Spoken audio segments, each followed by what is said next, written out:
Yang saya kasih dalam Tuhan Yesus Kristus, puji Tuhan, kita boleh kembali bersekutu bersama-sama pada malam hari ini dan juga belajar firman Tuhan ya. Oke, sebelum kita mulai, mari kita berdoa terlebih dahulu.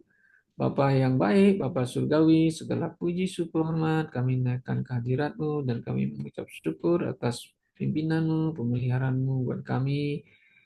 Nah, terima kasih juga di mana kami ya boleh ya bersama-sama berdoa dan juga bersama-sama belajar firman-Mu. Kami mau supaya hidup kami boleh makin hari bertumbuh imannya, pengenalan kami kepada Kristus, dan kami boleh hidup memuliakan Tuhan kami melalui firman kebenaran-Mu. Roh Kudus, tuntun kami, pimpin kami. Dalam nama Yesus kami berdoa. Amin. Baik, malam ini kita akan belajar surat dari Petrus ya. Petrus itu ada rasul, dia ada menulis surat, yaitu surat pertama Petrus dan surat kedua Petrus gitu.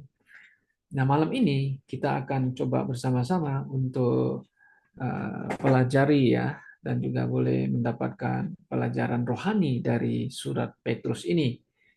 Nah, surat ini ditulis atau ditujukan kepada orang-orang perantauan. Oke, perantauan. Nah, bukan hanya untuk orang Yahudi yang ada di perantauan, tapi juga untuk orang-orang percaya ya, yang mungkin mereka juga merantau ke tempat lain gitu ya. Itu mereka yang menderita pada masa itu. Oke. Nah, kalau kita lihat itu di 1 Petrus ya pasal 1 ayat 7, pasal 2 ayat 20, 21, ayat 3, pasal 3 ayat 11 dan 16. Nah, ini menunjukkan kepada kita bahwa surat ini ditulis kepada mereka yang sedang mengalami penderitaan atau pencobaan itu ya. Nah, kalau kita lihat saudara-saudara di ayat yang pertama, mari kita lihat ayat pertama ya. Dari Petrus, Rasul Yesus Kristus kepada orang-orang pendatang, sebenarnya pendatang itu pilgrim ya, apa disebut juga perantau ya, yang tersebar di Pontius, Galitius, Kapadokia, Asia Kecil dan Bitania ya Bitania gitu ya. Nah, jadi sebenarnya mereka juga disebut strangers, orang-orang yang ada berantau tempat negara-negara lain itu ya. Oke. Nah, di sini di surat Paulus ini di ayat pertama itu dia menulis namanya sendiri dari Petrus. Oke. Nah, kalau kita pelajari Petrus itu kadang-kadang namanya kan juga Simon Petrus. Kadang-kadang dia juga Yesus panggil dia atas Sefas, ya Sefas ya. Memang kalau kata Sefas itu di Yohanes pasal 1 ayat 42 pakai Sefat ya. Sefat ini memang bahasa Aramik, Aramik gitu ya. Sefas itu Aramik, kalau Yunani itu ada Peter atau Petrus ya. Artinya adalah batu atau stone di bahasa Inggrisnya. Oke. Nah, Petrus ini sebenarnya adalah orang yang sangat penting ya, bahwa Paulus pernah mengatakan kepada kita ya dalam suratnya itu bahwa Petrus ini salah satu adalah sokoguru. Sokoguru itu Indonesia itu artinya tiang utama dalam gereja, nah, gitu ya. Rasul yang penting, yes, dan tugas pelayanan lebih cenderung Paulus mengatakan dia diarahkan ke bangsa Yahudi. Ya, pelayanannya kebanyakan kepada orang-orang Yahudi. Nah, Paulus mengatakan sedangkan dia sendiri dipanggil oleh Yesus dijadikan rasulnya untuk pergi kepada bangsa-bangsa lain. Maka itu Paulus selalu mengatakan, Petrus rasulnya orang Yahudi katanya. Aku Paulus rasulnya bangsa-bangsa kafir atau bahasa yang memang kata kafir itu atau Gentiles atau bangsa-bangsa lain. Nah, kita bisa baca itu di Galatia pasal 2 ayat 7 sampai 9, kemudian Roma juga pasal 11 13 dan juga Kisah Para Rasul pasal 13 ayat 45, karena Paulus ditolak oleh orang Yahudi, maka ia berpaling kepada bangsa-bangsa lain. Nah, itu adalah Paulus sendiri. Oke. Nah, saudara-saudara, mereka orang-orang yang penting, ya, rasul-rasul Petrus, Rasul Paulus, dan rasul-rasul lain, yang pernah mengatakan di Efesus pasal 2 ayat 19-20, di mana dikatakan ya yang dibangun di atas dasar, gereja dibangun di atas dasar para rasul. Kenapa para rasul? Ya karena rasul-rasul yaitu yang menjelaskan pengajaran-pengajaran Yesus yang disampaikan mereka kepada pendengar, kepada orang-orang Kristen. Maka disebut dasar para rasul dan para nabi lagi. Oke. Dengan Kristus Yesus sebagai batu penjuru. Nah, maksudnya apa ini? Ya, jadi fondasi gereja ajarannya berdasarkan pada fondasi para ajaran rasul dan pusat dan penentu arah. Nah, bangunan itu adalah Kristus Yesus. Dengan kata lain, Yesus harus menjadi sentral daripada orang Kristen, sentral daripada gereja atau orang Kristen, orang jemaat. Ya, kalau Yesus bukan sentral ya, waduh kacau ya. Maka tidak ada namanya kekristenan yang sejati. Ya, jangan sampai yang menjadi pusat itu manusianya atau gereja tradisinya menjadi pusat. Ya boleh, tapi harus berdasarkan kepada berpusat kepada Yesus Kristus karena dia adalah kepala gereja. Oke. Nah, kemudian kita lihat bahwa di dalam pasal yang pertama ini, ya kalau kita mau pelajari bahwa ada penekanan yang sangat penting di dalam keselamatan ya, dalam keselamatan kita ya. Nah, di sini Petrus ya di ayat yang kedua mengatakan demikian ya di terjemahan lain ya, yaitu orang-orang yang dipilih sesuai dengan rencana Allah Bapa kita dan yang dikuduskan oleh Roh supaya taat kepada Yesus Kristus dan menerima percikan darahnya, kiranya kasih karunia dan damai sejahtera semakin melimpah atas kamu. Nah, ada ayat 2 ini, ada hal yang perlu kita simak penting sekali ya. Ya kalau di dalam terjemahan Indonesia memang agak sedikit agak sedikit beda dengan terjemahan bahasa Inggris King James gitu. Nah, di sini ayat 2 ada penekanan dengan mengatakan elect. Elect itu adalah orang yang dipilih. Ya, dipilih menurut pengetahuan sebelumnya. Nah, namanya kalau bahasa Inggris itu elect according to the foreknowledge of God the Father. Nah, ini ada menunjukkan kepada kita bahwa surat ini ditunjukkan juga kepada orang-orang yang dipilih. Ya, nah kata dipilih ini election, pilihan, election. Nah, kalau kata pilih election ini memang di ajaran Calvinis ya. Ajaran Calvinis ini mereka membahas begini. Ya, orang bisa dipilih karena mereka telah ditentukan, ditetapkan oleh Allah dalam kekekalan katanya. Nah, orang-orang yang demikian yang ditetapkan, dipilih oleh ditetapkan, maka mereka adalah orang pilihan, gitu loh. Orang-orang disebut pilihan, gitu loh. Nah, ini menjadi pertanyaan perdebatan yang sengit di antara seminari, sekolah seminari maupun juga kekristenan pada zaman sekarang. Nah, sebenarnya kita ini dipilih sebelum percaya atau sudah percaya. Sehingga disebut Allah memilih kita. Nah, kalau Calvinis, dia itu dipilih sebelum percaya. Dia sudah ditetapkan oleh Allah. Nah, ini ajaran Calvinis. Kita tolak itu. Tapi yang kita percaya adalah kita dipilih karena kita percaya. Nah, ini yang benar. Nah, percaya. Kenapa? Karena percaya, ya karena begini. Elect according to the foreknowledge of God. Itu begini. Ya, kalau terjemahan lain ini dengan rencana Allah ini memang agak sedikit rancu ya, sedikit punya pemahaman beda ya. Bukan rencana Allah, tapi menurut pengetahuan sebelumnya. Jadi Allah itu kan maha tahu. Nah, begini. Allah itu maha tahu, ya kan? Yesus Kristus yang belum lahir sebagai Allah yang belum datang sebagai manusia yang disebut Yesus di dalam perjanjian lama, ya kan? Perjanjian lama bahwa Allah dalam pengetahuannya tahu sebelumnya bahwa jika Injil Yesus Kristus diberitakan kepada manusia, Allah itu tahu, oh si A orang yang pasti akan percaya kalau dengan Injil. Nah, si B yang dengar Injil, oh ini pasti nggak percaya punya, menolak Yesus gitu lah. Nah itu maksudnya foreknowledge istilahnya ya. Oke, jadi kita bukan ditetapkan ditentukan dalam kekekalan sebelum Yesus lahir itu, sebelum Yesus datang itu kekekalan sudah ditetapkan dipilih, tidak. Tapi kita percaya kepada Yesus di mana Injil yang kita beritakan, yang kita dengar, yang diberitakan oleh para rasul, para missionaries, para pendeta, para hamba Tuhan yang memberitakan Injil, kita mendengar, kalau kita membuka hati dan kita percaya.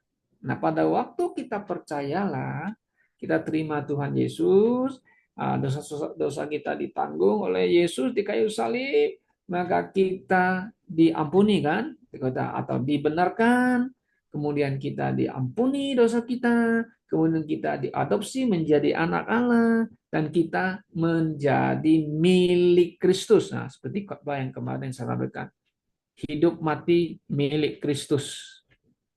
Ya. Nah, kita milik Kristus, makanya kita orang yang terpilih, maksudnya. Kita orang yang terpilih, terpilih supaya menjadi apa? Dikuduskan oleh Roh lagi loh. Makanya pekerjaan Roh Kudus dalam hidup kita, supaya kita makin hari kata yang percaya kita dikuduskan supaya apa? Taat kepada Yesus, puji Tuhan, dan menerima percikan darahnya lagi. Nah, percikan darahnya kan artinya ini kematian Yesus ya menebus kita. Nah, kiranya kasih karunia dan damai sejahtera makin melimpah atas kita. Oke, nah ini adalah hal yang sangat penting ya di dalam keselamatan, tentang jalan dan tentang keselamatan ya orang percaya begitu ya, bahwa kita dipilih waktu kita percaya kepada Yesus Kristus. Oke. Nah, kata pilihan, memilih itu ya ada juga konsep yang diajarkan Alkitab bahwa dipilih untuk melakukan pekerjaan Tuhan, ya kan? Nah, pekerjaan Tuhan ya, kan? Ada juga yang dipilih secara pribadi juga maupun kolektif. Itu istilah juga kata pilih, election, pilihan, gitu. Nah, Allah memilih Abraham. Nah, itu perorangan. Kenapa dia pilih Abraham? Supaya rencana Allah itu, rencana ilahinya ya melalui Abraham akan datang ya, datanglah namanya sang juru selamat melalui Abraham keturunannya. Kemudian dipilihnya Ishak dan kemudian dipilihnya Yakub, bukan Esau, gitu kan? Nah, jadi Ishak. Nah, dari Ishak lah kemudian muncul satu bangsa yang dipilih oleh Allah. Nah, jadi pilihan ini bukan dipilih untuk supaya selamat ya, mendapat keselamatan. Tidak, tapi adalah memilih supaya rencana Tuhan itu terjadi, terlaksana di atas bumi ini. Oke, nah ini sangat tentang mengenai pilihan ini. Oke, nah jadi seperti pilihan yang lain gitu. Kenapa? Bukan kenapa, maksudnya itu Firaun muncul itu juga karena dipilih oleh Tuhan ya, Allah ya, sehingga dia menjadi rajanya Mesir, Firaun. Kenapa dia dipilih menjadi raja? Karena Allah ingin menunjukkan Allah ingin menunjukkan bahwa Allah orang di Israel ya adalah Allah yang hidup dan Allah yang benar. Nah, kalau selama Firaun memerintahkan, orang pikir oh Firaun itu dewa, dewa gitu ya, seolah-olah sebagai Tuhan gitu ya, disembah oleh orang Mesir gitu ya. Nah, orang Mesir sendiri juga menyembah kepada dewa-dewa yang lain gitu loh. Oke. Nah, jadi Tuhan mau menunjukkan, Firaun, Allahnya Abraham, Allahnya Musa, bangsa Israel adalah Allah yang hidup, yang benar, yang harus disembah gitu loh. Nah, itu istilahnya dipilih. Oke. Nah, juga ada yang arti lain yang pilih itu, Tuhan juga memilih mengangkat raja-raja Babelonia, raja Persia. Kenapa? Ya Tuhan pilih mereka bukan pilih artinya diselamatkan ya, bukan. Supaya mereka itu dipilih itu bisa mengetahui bahwa juga Allahnya Nabi Daniel, Sadrak, Mesak, Abednego adalah Allah yang hidup dan yang benar. Itu yang harus disembah, bukan sembah patung. Gitu loh. Tapi ya mereka akhirnya mengakui bahwa Allahnya Nabi Daniel itu Allah yang hidup dan yang benar. Nah, kemudian kita lihat Paulus dipilih, betul, dipilih menjadi rasul. Nah, ini adalah kedaulatan daripada Yesus memilih Paulus dipilih untuk apa? Untuk melaksanakan misi atau melayani atau menyampaikan, memberitakan Injil Yesus Kristus. Nah, itu melaksanakan tugas yang Tuhan berikan ya, memberitakan Injil Yesus Kristus. Nah, seperti yang lain juga. Kenapa Yesus memilih Yudas Iskariot menjadi muridnya? Tapi akhirnya Iskariot kan mengkhianati Yesus ya. Nah, gitu loh. Orang banyak, wah Yesus gagal memilih. Nah, jadi manusia yang dipilih itu untuk melakukan pekerjaan pelayanan Tuhan itu bukan untuk supaya selamat ya, tapi untuk melaksanakan pelayanan yang Tuhan berikan kepada mereka. Oke, nah itu yang kita dapat pelajaran dari sini.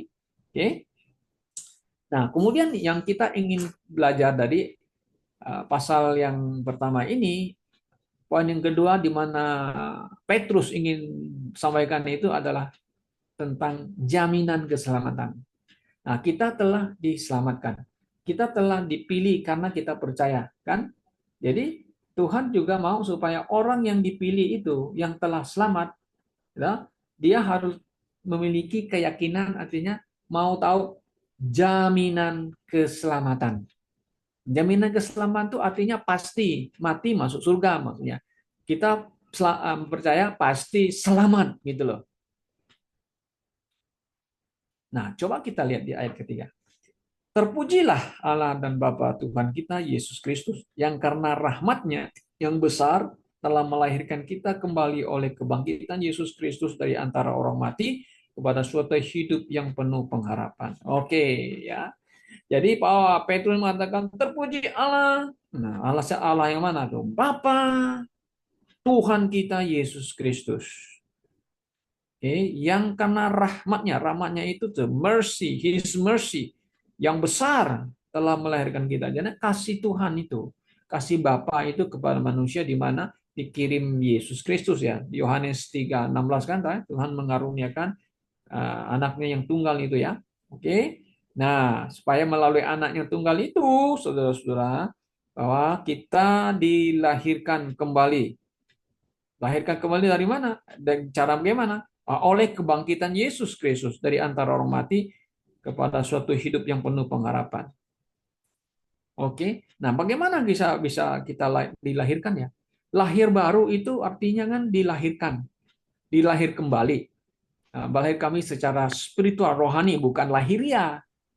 Ya kan? Makanya Tuhan Yesus berkata kepada Niko, you harus dilahirkan kembali baru bisa masuk surga, masuk kerajaan ya, surga ya. Oke, harus di born again. Born again itu artinya ya adalah orang yang dilahirkan kembali. Dengan cara apa? Ya cara harus menerima Yesus kan Kristus sebagai Tuhan dan juru selamatnya. Nah, itulah makanya Roh Kudus yang bekerja supaya melahirkan kita.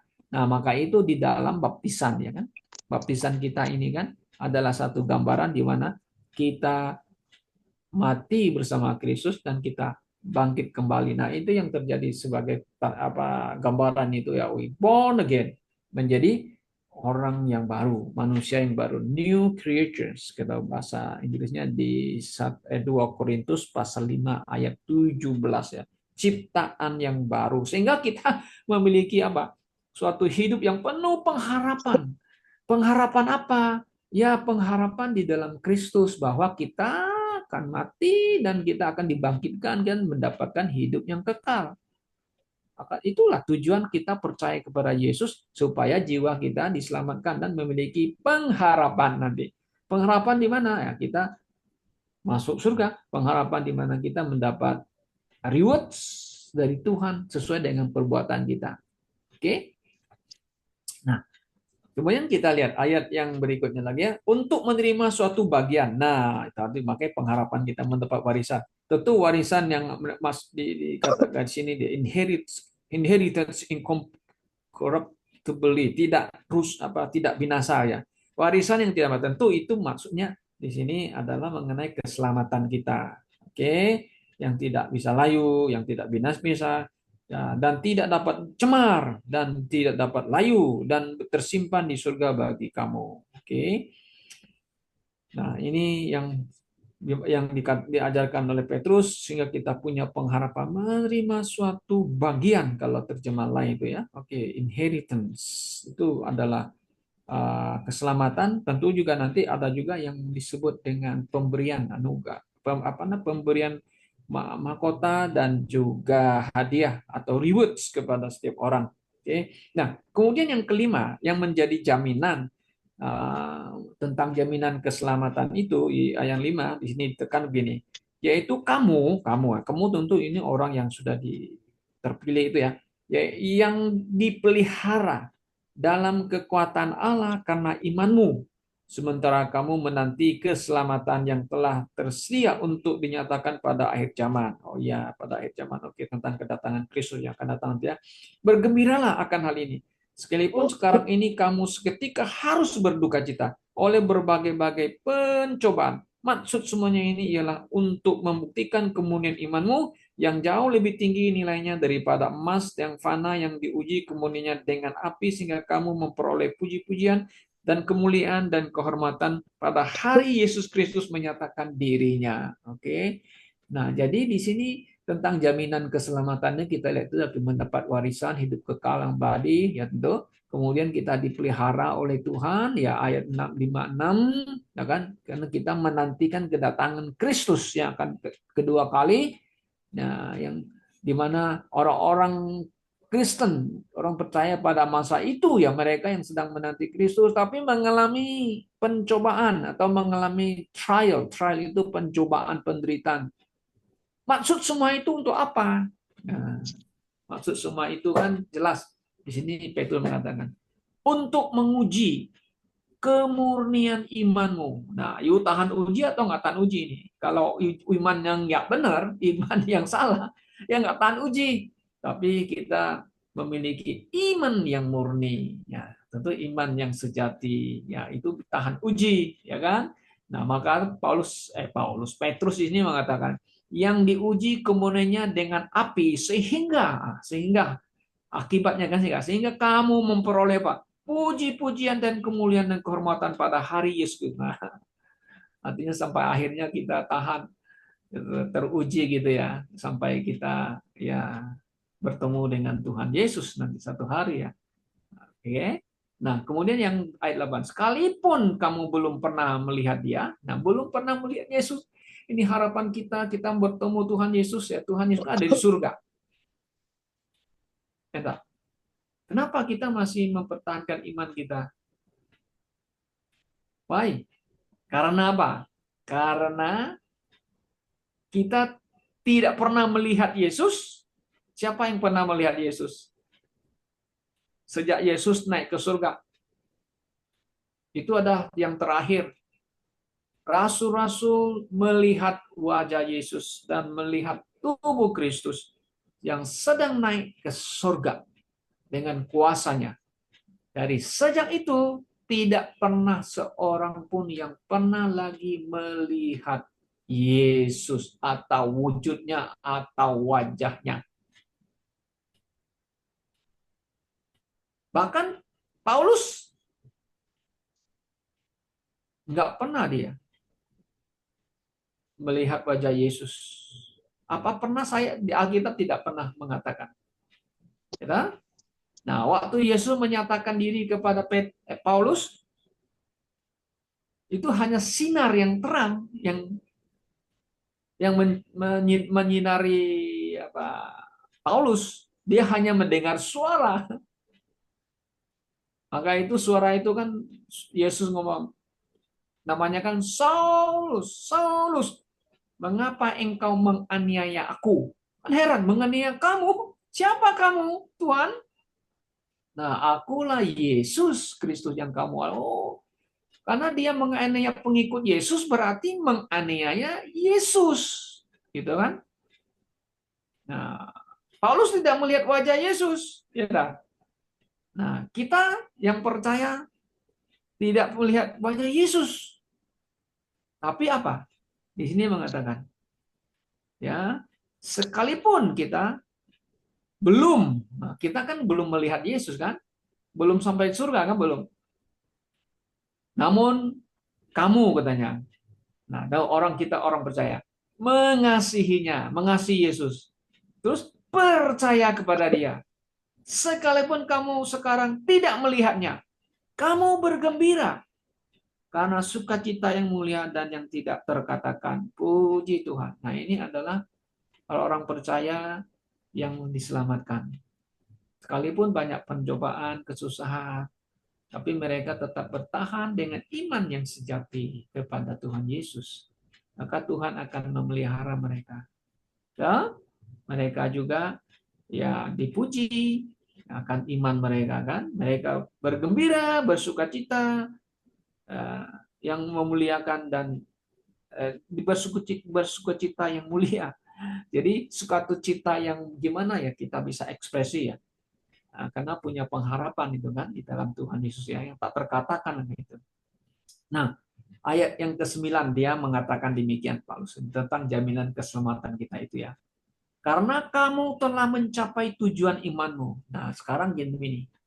Tujuan iman kita kan percaya Yesus itu kan apa? Supaya jiwa kita diselamatkan. Bukan supaya kita ini sukses, bukan supaya kita ini kaya raya, bukan supaya kita ini mendapat dalam arti itu tidak boleh harus kaya, nggak boleh miskin. Itu namanya sukses teologi kan yang sering diajarkan oleh gereja-gereja karismatik kan. Nah, ini yang tujuan utama yang penting bagi orang Kristen yang percaya ya, yang beriman kepada Tuhan Yesus. Apa itu? Yaitu tujuannya imanmu itu yaitu apa? Keselamatan jiwamu. Nah, ini yang harus kita pahami bahwa tujuan utama kita percaya Yesus jiwa kita diselamatkan. Oke, bukan tujuannya percaya Yesus supaya jadi kaya raya. Bukan. Bukan berarti kita percaya Tuhan Yesus, Tuhan tidak akan berkati kita, usaha kita, bukan begitu. Tuhan akan berkati kita, pekerjaan kita, usaha kita. Oke, tapi yang utama adalah tentang jiwa diselamatkan. Nah, tentang ini, keselamatan ini diselidiki dan diteliti oleh nabi-nabi yang telah bernubuat tentang kasih karunia yang ditumbarkan bagi kamu. Jadi nabi-nabi zaman dulu itu bernubuat tentang Mesiasnya akan datang ya, yang akan menyelamatkan. Kalau orang Yahudi kan menyelamatkan orang Israel kata gitu ya. Jarang Israel, tapi yang utama mereka juga harus ngerti menyelamatkan Israel itu artinya jiwa mereka sebenarnya. Banyak orang Israel memahami, oh ya ada datang menyelamatkan bangsa Israel dari penjajah Romawi. Bukan sebenarnya. Tapi menyelamatkan mereka utamanya dari dosa, dari kuasa dosa. Sesuai dengan nubuatan Yesaya pasal 53. Karena bilu-bilunya ya penyakit kita disembuhkan. Nah, banyak orang menerjemahkan, oh, orang percaya Yesus kalau sakit bisa disembuhkan oleh darah Kristus. Bukan itu maksudnya. Penyakit di situ maksudnya adalah penyakit rohani, dosa yang disembuhkan oleh percikan. Ada situ ada kata-kata percikan darahnya supaya kita ini ditebus, ya, supaya kita diselamatkan dari dosa, dari hukuman kekal gitu ya. Oke. Nah, jadi ini yang mau diselidiki, mau ingin tahu oleh para nabi-nabi itu ya. Bahkan juga malaikat ingin tahu katanya. Paulus menyebut di situ ya, di ayat yang terakhir, ayat yang ke-12. Oke. Nah, di sini mengatakan, oke, karena mereka telah dinyatakan bahwa mereka bukan melayani diri mereka, ya, termasuk itu uh, para apa nama itu rasul-rasul ya yang melayani itu ya. Oke, sendiri tetapi melayani kamu dengan segala sesuatu yang telah diberitakan sekarang kepada kamu dengan perantaraan mereka ya, yang oleh Roh Kudus, yang diutus dari surga. Ya, termasuk yang nabi-nabi itulah yang perjalanan itu yang melayani itu ya. Oke. Kemudian apa? Menyampaikan berita Injil kepada kamu, yaitu hal-hal yang ingin diketahui oleh malaikat. Malaikat juga ingin tahu, tapi mereka nggak diberitahu ya. Oke, mereka hanya malaikat dipakai Tuhan untuk menyampaikan berita sukacita di mana Yesus akan lahir ke atas bumi ini kan. Ke, di, malaikat datang kepada Maria, kepada Yusuf, datang kepada gembala-gembala bahwa juru selamat telah datang, telah lahir di Bethlehem dan sebagainya. Nah, mereka ingin tahu juga. Tapi puji Tuhan, kita yang diberikan kasih karunia, kita yang banyak tahu tentang rahasia-rahasia tentang keselamatan, di mana di zaman anugerah ini kita diselamatkan bukan karena mentaati hukum Taurat, tapi kita diselamatkan karena kasih karunia melalui iman kepada Yesus Kristus. Jadi jaminan keselamatan itu tidak hilang, pasti masuk surga karena firman Tuhan yang telah mengatakan bahwa orang yang ada dalam Kristus, mereka milik Kristus, mereka yang telah lahir baru, dan mereka akan mendapatkan warisan hidup kekal, okay? Dan dipelihara oleh Tuhan lagi. Ya, jadi saudaraku, keselamatan kita terjamin di dalam Tuhan. Kiranya Tuhan memberkati kita semuanya. Amin. Oke, kita akan masuk ke dalam doa.